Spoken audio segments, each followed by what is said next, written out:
guys at Throwdown. How long have you been together? About 7 years. Yeah, coming up on 7 years this summer. How did you guys get into hardcore?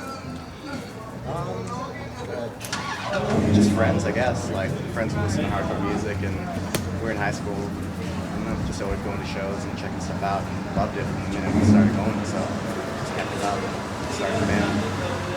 What do you guys think about the scene today?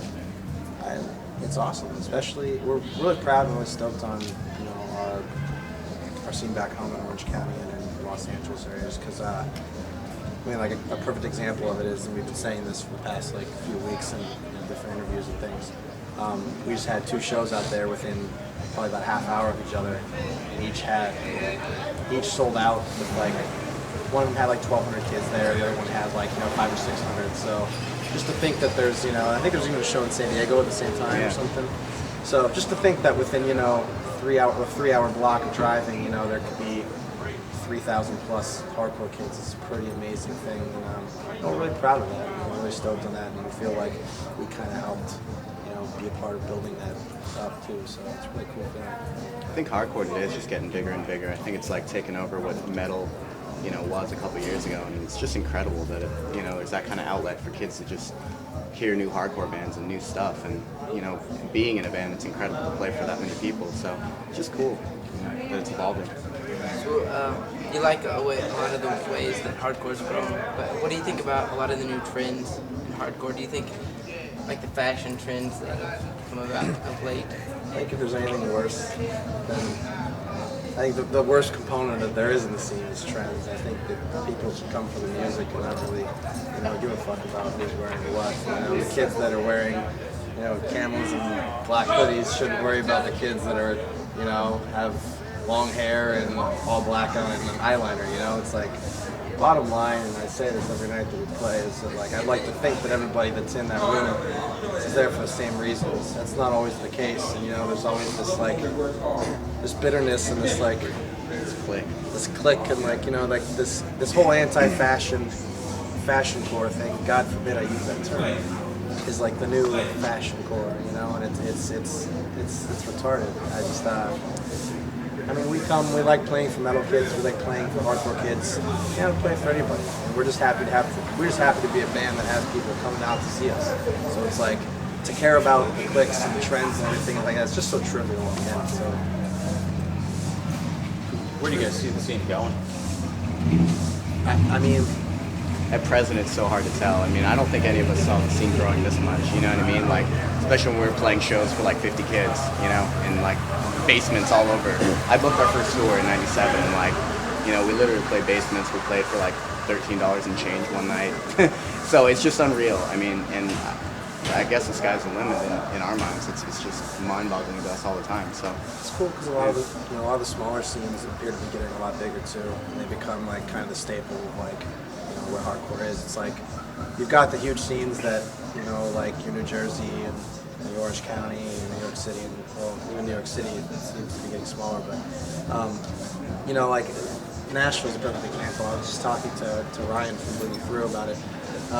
The first time we played Nashville, there was literally 15 people there, if that, and we just played there a few days ago, and there was 300 plus people, and that in itself just speaks volumes about what the scene is and where it's at today. And with anything out there, it's totally possible that it might inflate and then deflate. But at this rate, it seems like there's a lot going, a lot of momentum, and I'd like to think that it would just get bigger and bigger. And at the end of the day, even if it does deflate, there's always going to be a solid group of core kids, that are always going to be here for the music. That's what it's really all about when you strip it down, the message and the music. So, it'll still always be around. You guys have a new CD come out right now? Not before Ozfest. It'll be a little while. Actually, we put Haymaker out July of last year, and we had a little bit of downtime. Dom and I just finished up school, and then we just kind of chilled back on the touring, and then a couple other members were working full time and whatnot. So we just kind of are just starting to pick up again, and we're kind of trying to make that CD like how Hatebreed did with their first CD, and just tore the fuck out of it for maybe a couple of years and see what we can do with it. And then, you know, when it's time has reached its end, then we'll know hopefully. Video was that? Soon. As long as we're plugging though, yeah, we just did a video with Time Cut Entertainment, and hopefully that gets some airplay. And we're also doing a DVD, which is like kind of a what is it? Story? Is that the word I'm looking for? Story? Yeah, I think. Kind of a Story? story. Yeah, story of Throwdown. Over the last like 6 years, and it's got a bunch of tour footage and everything like that. So we think it's kind of funny. Well, one more once you guys get the food and everything. But get a message for the fans. General message for the that's a tough one. Or you can have 2 messages, you know. 3 messages. I guess just, I mean, kids in general, it's like, kind of touching on what we were talking about before, is, you know, the reason kids come in and out of the door and why they come to shows. I mean, it varies, and not everybody has the same motives, and some people come not to see a show, but just to be seen, which is unfortunate, you know, and I would rather play a show that was, you know, half the size of the one we did tonight, for example, that had every single kid into it, and, you know what I mean, than a ton of people just, you know, standing around or whatever. I think just, you know, keep an open mind in general. If there's any general message I can give, then it's just, you know, walk in with an open mind. And I know, you know, we're a straight edge band sitting on stage. If you're not a straight edge kid and it's something that leaves a bad taste in your mouth because of the negativity or that stigma that surrounds straight edge sometimes, it's like, you know, keep an open mind, and, you know, we've got a few decent things to say in our humble opinion. And especially to all the other bands out there, you know, the other side of the coin. If you're a kid who's, you know, strictly into just terror and madball, it's like there's a lot of good bands out there that have the same ethics and values as those bands, like Bleeding Through, but have just a completely different style. And you know, just keep an open head, basically. It's good. Yeah, I was gonna touch on the straight edge thing, but that's perfect. I mean, there's a lot of kids that, you know, like blanketly close their eyes to our band, you know.